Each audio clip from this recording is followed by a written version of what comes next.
É errado ser rico ou desejar ter mais dinheiro? No estudo de hoje, nós vamos refletir sobre qual realmente deve ser a função dos recursos financeiros na nossa vida e como nós podemos evitar cair na armadilha de viver apenas nessa busca desenfreada por bens materiais. É agora, no programa Escola Bíblica.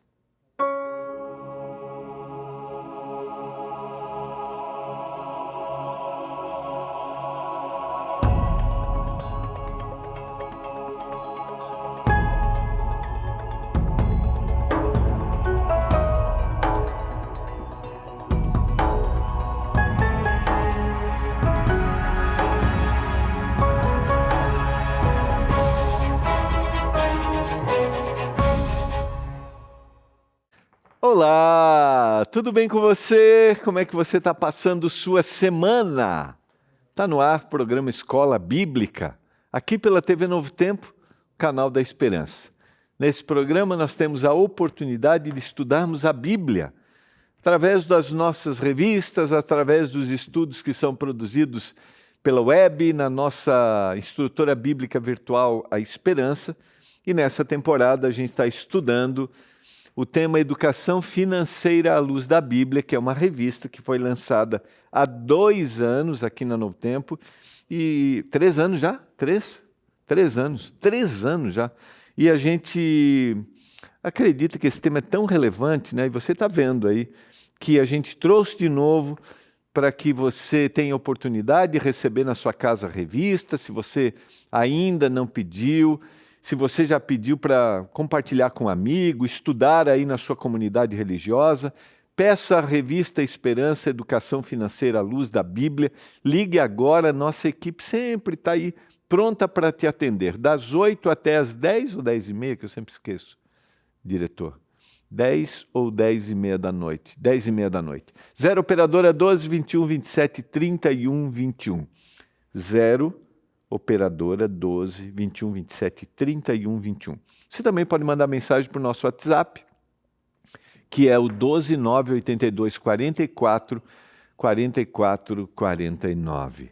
12 9 82 44 44 49. Aqui você vai ter inúmeras dicas, orientações, dessas que a gente tem apresentado aqui. Os temas são diversos, olha só. Vou abrir aqui, ó. Prosperidade à luz da Bíblia, promessas de sabedoria e prosperidade, guia seguro para a vida, perseverança e prosperidade, a necessidade de a gente ser diligente, né? Porque às vezes a gente quer. Não, eu quero fazer, só que eu não faço, né? Fica só no querer. Querer é um passo, tem que fazer, né? Eu quero fazer meu orçamento familiar. Beleza, você faz. E agora? Você faz o orçamento, mas você executa esse orçamento? Então está aqui, ó, inúmeros capítulos para que você entenda mais os planos que Deus tem para você usar sabiamente os seus recursos. No final de cada estudo, você tem ali algumas perguntinhas, com uma forma de exercício. E quero dizer para você que a revista Esperança, Educação Financeira à Luz da Bíblia, como todas as nossas revistas, elas não têm nenhum custo. É só você pedir. Não tem nenhum custo, porque elas já foram patrocinadas pelos nossos anjos da esperança. Obrigado a você que é um anjo da esperança. A gente está no mês especial de doação, porque vem aí o novo programa que a Novo Tempo está lançando sobre o cuidado emocional com a doutora Rosana Alves, ela que é neurocientista. Por isso, o mês de agosto é um mês especial de doações. Vamos orar e vamos concluir a nossa semana. Essa semana estamos falando como a gente pode tomar cuidado, se livrar das armadilhas financeiras que nos levam à destruição, muitas vezes material, emocional e espiritual. Vamos orar. Pai do céu, obrigado porque estamos juntos para estudarmos a Tua palavra mais uma vez. Nos dê capacidade mental para a gente absorver. Trabalha no nosso íntimo, através do Espírito Santo, para a gente executar. Diante das nossas impossibilidades, Pai, age de forma sobrenatural. Eu clamo por isso. Nos dê discernimento, domínio próprio, em nome de Jesus. Amém. Vamos conversar um pouquinho mais. Hoje a gente vai analisar 2 textos. Um deles está, e eu já vou abrir aqui, quero te convidar, está no Sermão do Monte, Mateus, o capítulo 6. São versos conhecidos, mas nós queremos aprofundar aqui junto com você, analisarmos detalhadamente esses versos. Você tem sua Bíblia aí? Então vamos meditar juntos aqui. A gente está lendo uma orientação bíblica e o grande objetivo, como eu tenho mencionado, quando a gente lê um texto bíblico mesmo, por exemplo, um texto sobre administração financeira, o objetivo do Senhor é nos salvar. Mateus, o capítulo 6, 19, não acumulem tesouros sobre a terra, onde as traças e a ferrugem corroem e onde os ladrões escavam e roubam. Você percebe que o texto ele tem que ser analisado, ele tem que ser visto dentro de uma perspectiva da realidade de como as pessoas guardavam seus recursos nessa época. Muitas vezes em casa, alguns enterravam, haviam locais específicos e isso era guardado através de metais preciosos, de alimento, de roupas nobres, né? Assim, roupas bonitas, roupas caras, mas ele vai trazer... Percebe que o texto tem essa descrição, essa ideia por trás, né? Mas o princípio vai ser o mesmo, tá? Porque o que ele vai dizer? Que essas coisas, a traça e a ferrugem, pode corroer, e os ladrões podem escavar e podem roubar. Por isso, o princípio é o mesmo. Não acumule tesouros sobre a terra, porque ainda que você pense que haja total segurança naquilo que você tem, por exemplo, nós estamos muito mais suscetíveis a crimes cibernéticos hoje, de busca dos recursos. Talvez estou falando para você que já sofreu isso. Hackers que podem entrar num banco, podem desviar o dinheiro, e como você vai comprovar como aquilo aconteceu? O Senhor está dizendo que eu não devo ter fundo de reserva, que eu tenho falado ao longo da semana que eu não devo me precaver. Não, não é isso que Ele está dizendo. Ele está dizendo que o meu foco não pode ser a minha sustentação, minha base, minha fé, minha confiança, não podem ser nos tesouros que estão sobre a terra, porque eles podem ir embora. O verbo grego thesauriset sugere guardar com intenção de acúmulo pessoal e segurança. Jesus alerta que esses bens são passageiros e eles são enganosos. Eu preciso ter minhas reservas para os inesperados, ter um planejamento de vida? Preciso. Agora, não é isso que vai me trazer segurança. O que ele está dizendo é guardar esses tesouros, achando que isso é que vai me trazer segurança. Quando a gente faz uma análise profética dos últimos momentos da história da humanidade, a gente percebe que o povo de Deus iria ser afetado de forma comercial também, dentro da sua sustentação. Por isso, o que vai trazer a base, aquele que vai cuidar é o Senhor. Não estou descartando, mais uma vez, a necessidade de ser organizado, de ter isso bem administrado com seus fundos de reserva para o inesperado. A gente falou isso semana passada. Não é isso. Mas é não achar que isso me traz segurança. Porque junto com o recurso, eu acho que eu tenho poder. E isso é um equívoco. Não acumulem tesouros, e agora ele vai fazer o contraponto no verso 20 e 21. Mas ajuntem tesouros no céu, onde Deus governa e nada se corrompe. Onde as traças e a ferrugem não corroem. Onde os ladrões não escavam nem roubam. Porque onde estiver o seu tesouro, aí estará também o seu coração. Percebe? Onde estiver o tesouro, aquilo que é importante, seu coração vai ser levado.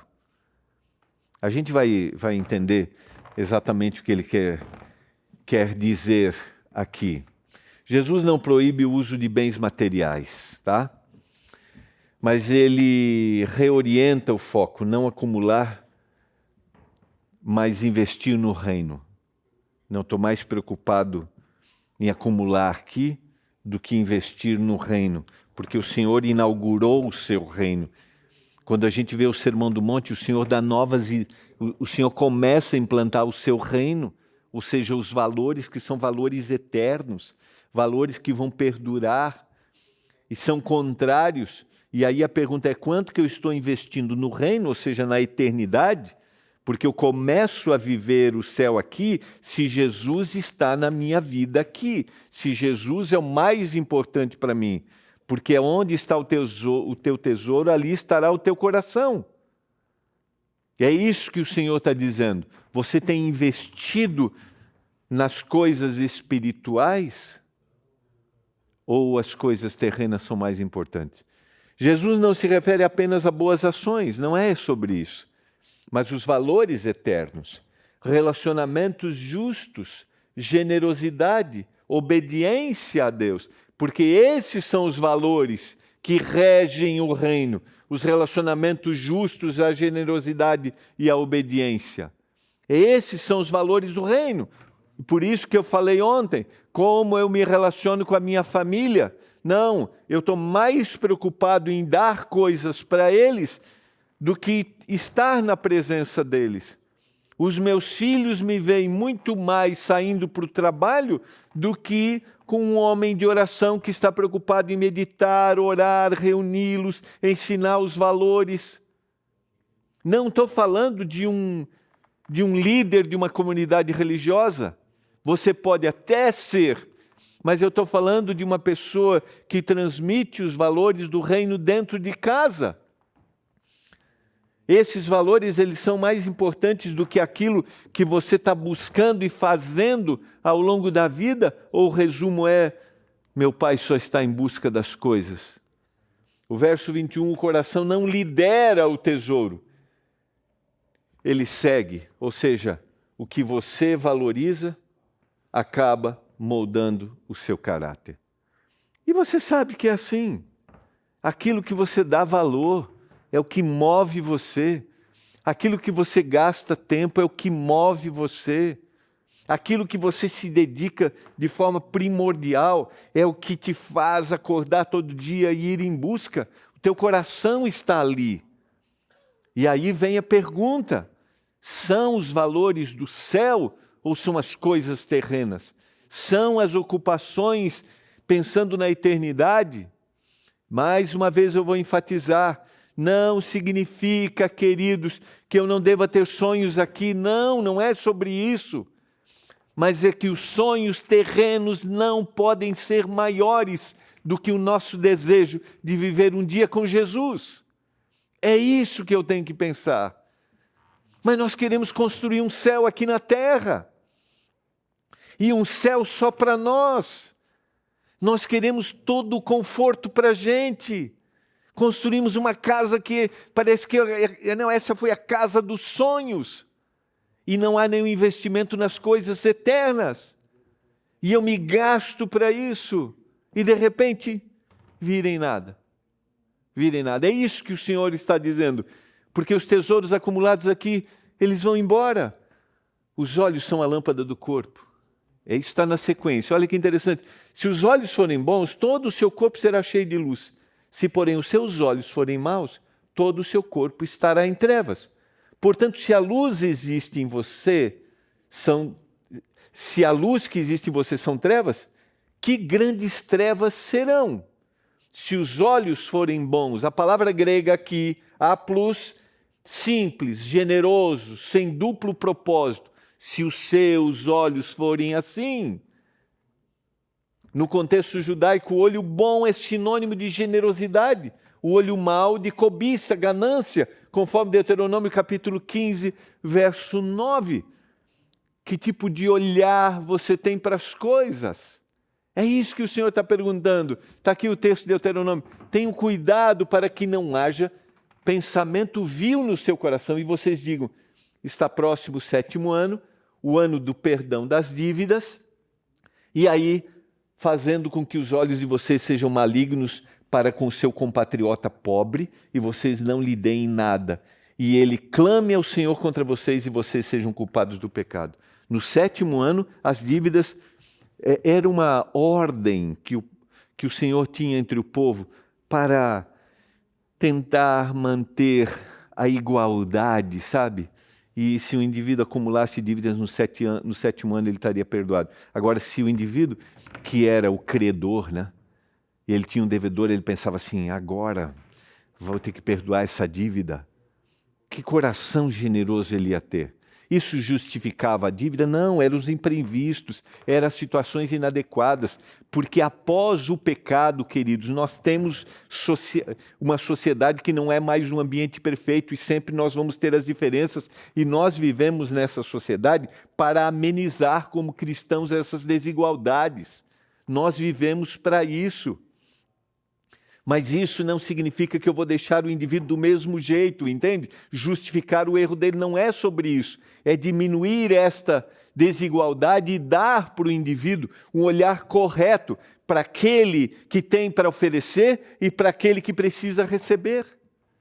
E o Senhor tinha planos, agora eu não posso ter um olho mau. Ele não podia ter um olho mau no 7º ano. Se forem maus, a palavra grega poneros, maligno, corrompido, a cobiça vai entorpecer a visão moral e espiritual. Se eu quiser dizer assim, não, ele é menos favorecido. Tiago vai escrever na sua carta que não pode haver acepção de pessoas. E aquele que tem não pode olhar com esse olhar mau para aquele que não tem. Ele não pode haver por parte daquele que pensa nos valores eternos. Voltemos para Mateus. Ninguém pode servir a 2 senhores, porque ou irá odiar um e amar o outro, ou irá se dedicar a um e desprezar o outro. Vocês não podem servir a Deus e às riquezas. É isso que o Senhor está dizendo.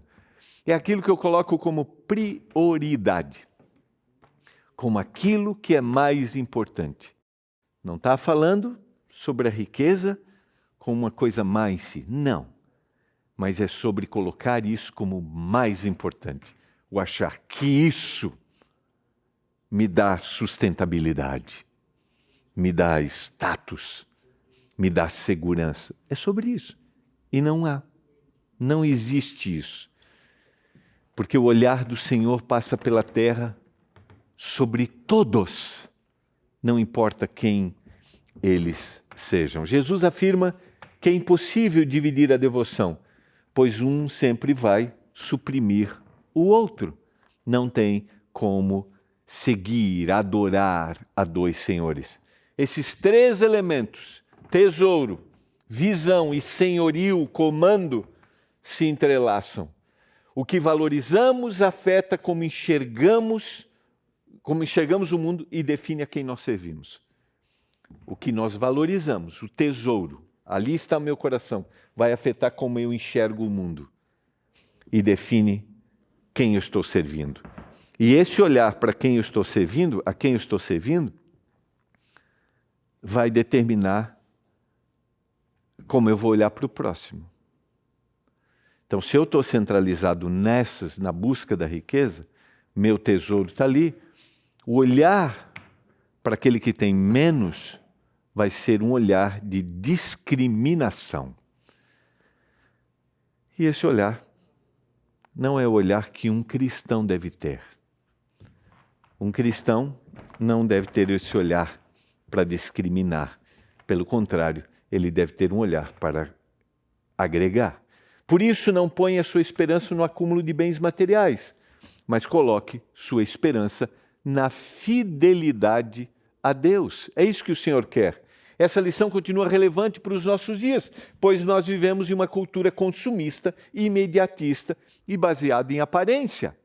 É melhor, parece, que aquele que tem ele é mais importante como aquele que não tem.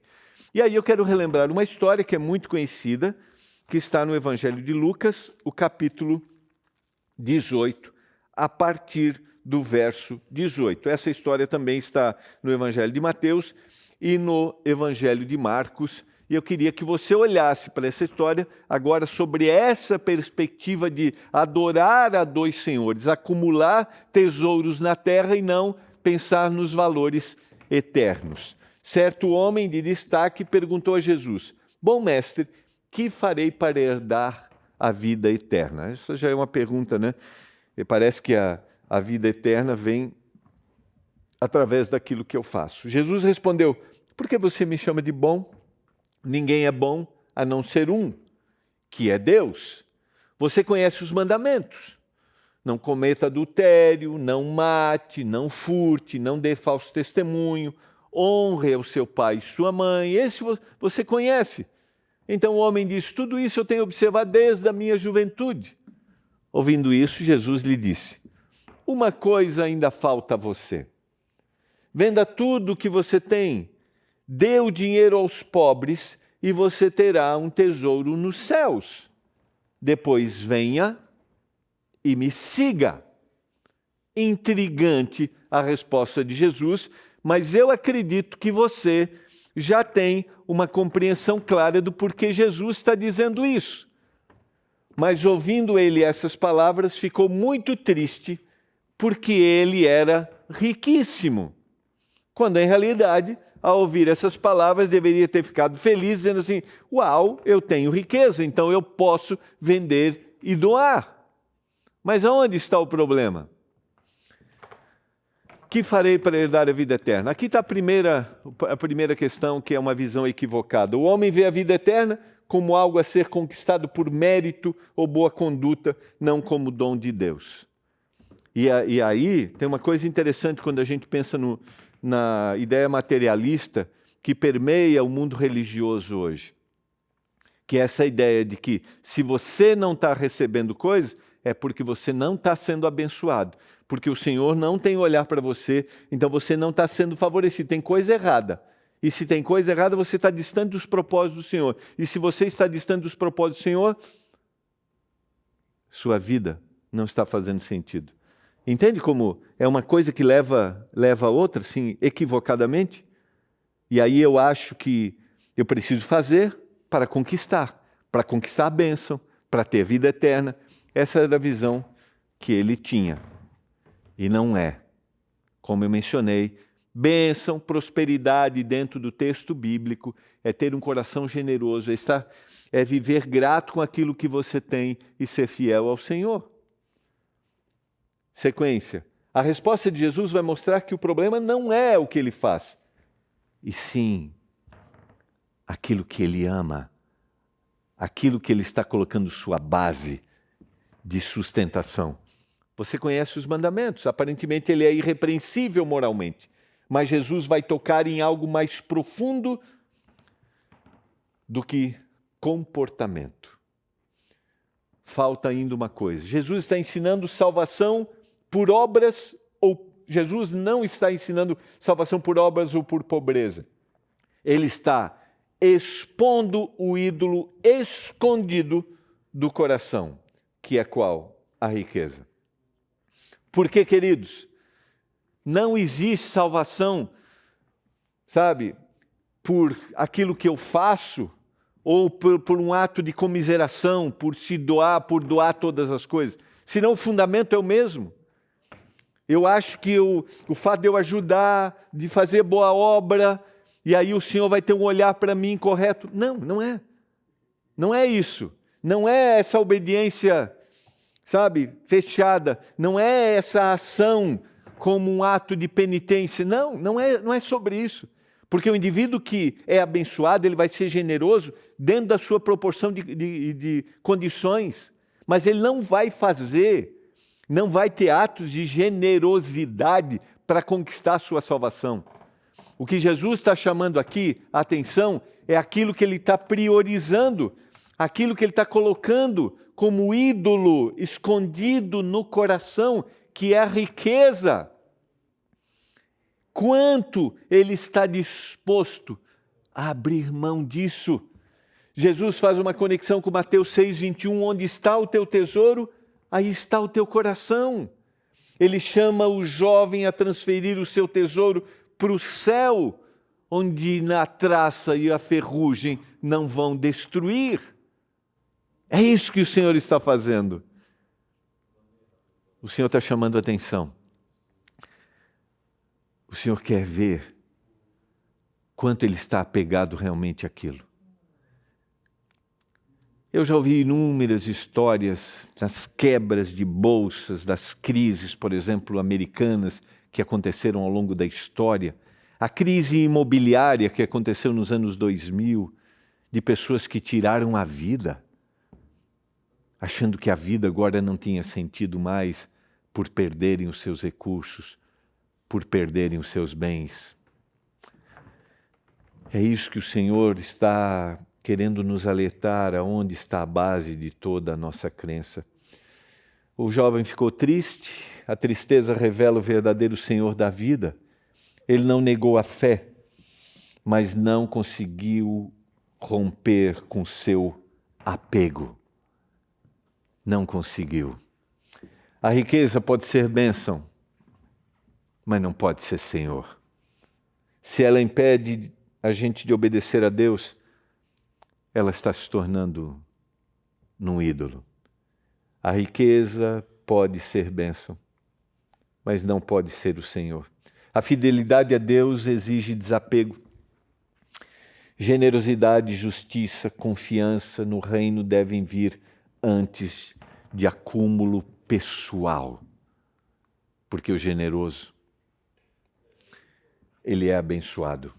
O discipulado, querido, seguir ao Senhor Jesus tem um custo real. Jesus pode nos chamar a abrir mão de algo. E não há discipulado verdadeiro sem entrega, sem abrir mão de algo.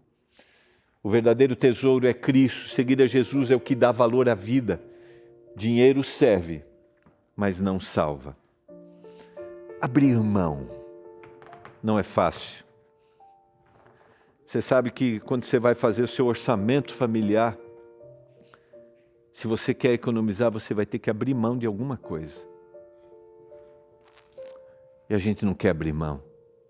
E eu vou te dizer, quanto mais a gente se envolve na idolatria dos recursos, mais difícil é abrir mão, porque nos vendem a ideia de que ter é poder.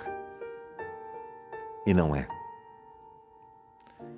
O único poder e a única sustentação vem do Senhor Jesus. Eu quero orar para que a gente tenha discernimento e confie só nele, só nele.